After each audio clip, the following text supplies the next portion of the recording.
ব'লা সকলো বিজয়গীনগণ আমি স্নান যাত্ৰাৰ আৰম্ভ কৰোঁ।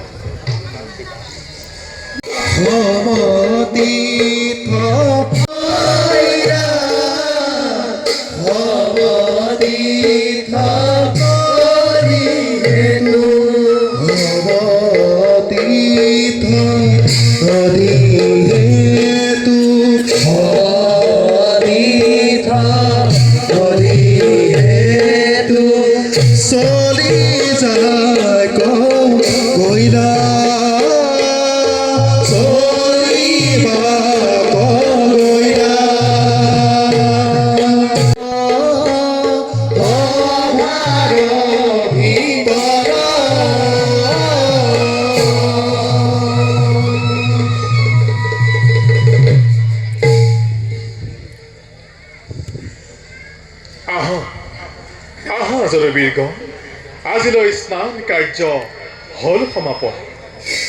এতিয়া আমি সংৰস পান কৰোঁ।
তোমাৰ কি ইমান সাহস? সামান্য সেনাপতি হৈ বহু এই কৃষ্ণৰ সমে। কৃষ্ণ তই মোক অধৰ্মী বুলি কলি? তই যদি ধাৰ্মিক হয় তেন্তে অধৰ্মিক কোনজন? তই তোৰ জন্মৰ কথা জাননে কৃষ্ণ? বসুদেৱ দৈৱকীৰ পখিলী শৰণে। কৃষ্ণ তেনেস্থলত তই আজি মোক অধৰ্মিক বুলি কলি? তই যদি ধাৰ্মিক হয় তেন্তে অধৰ্মিক কোন এই পৃথিৱীত? সমস্ত অধৰ্মৰ সৃষ্টি তয়ে কৰিলি, তেনেস্থলত ধাৰ্মিক হৈ আজি সভাত বহিলি। শ্ৰী কৃষ্ণ এইটোৰ মহত্ব। জিভা সংগত ৰাখি কথা কবি। কামদেৱৰ সাক্ষাৎ ইমান দৰ্পটোৰ কুলশ্ৰেষ্ঠ যদুপতিক তই কৰ অপমান। লাজ নাই অলপো দেহাত তোৰ?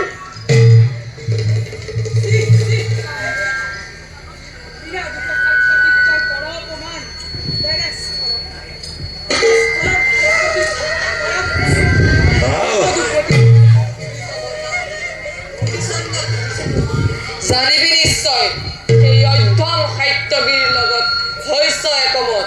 নাজানে চুৰক চুৰ বুলিলে লাজ পাই সততে। মুখ সম্ভালি কথা কবি কৃষ্ণ পুত্ৰ। পিতৃকুলৰ শ্ৰেষ্ঠ হৈ পৰৰ তিৰি কৰিলে হৰণ, কৰিলে কত অকাৰ্য, পাখণ্ডতকৈও অধম। তেনেস্থলত আজি সাত্যকীকে অধৰ্মী বুলি কলি? ইমান অপমান নহয় সহ্য। আদেশ কৰক লওঁ ইয়াৰ প্ৰতি বেছ তেন্তে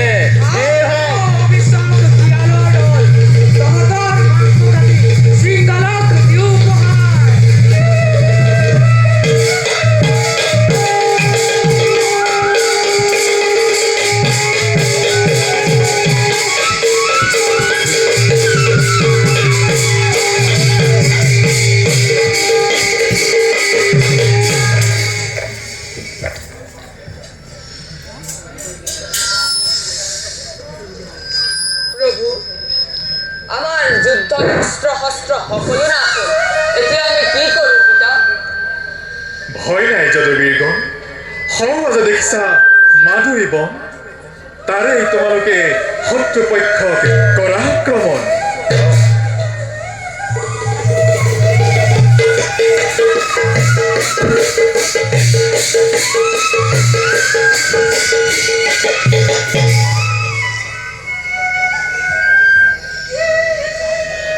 हमको साथ दिया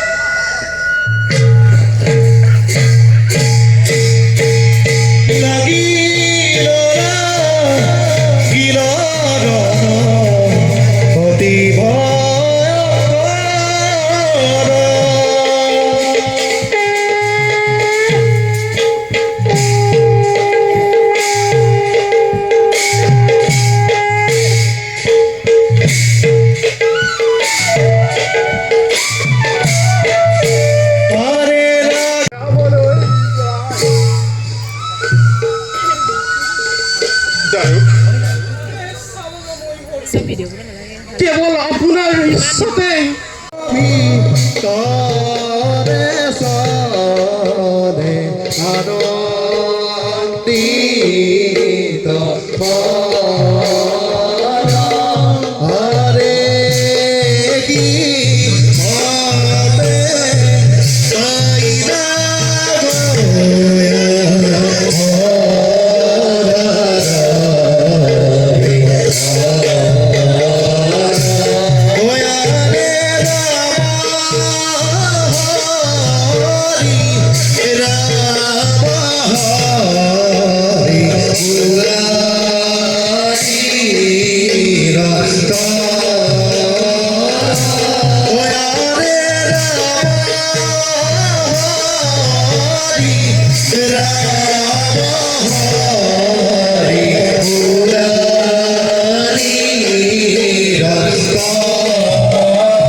কৰিছো বিচাৰ আকৌ ওলাব নি সখী এইটো নেমে আজি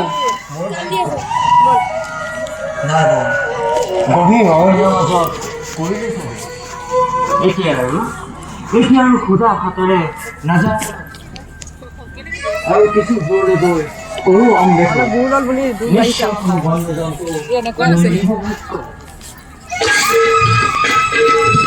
নৰে এৰি তো দেখতে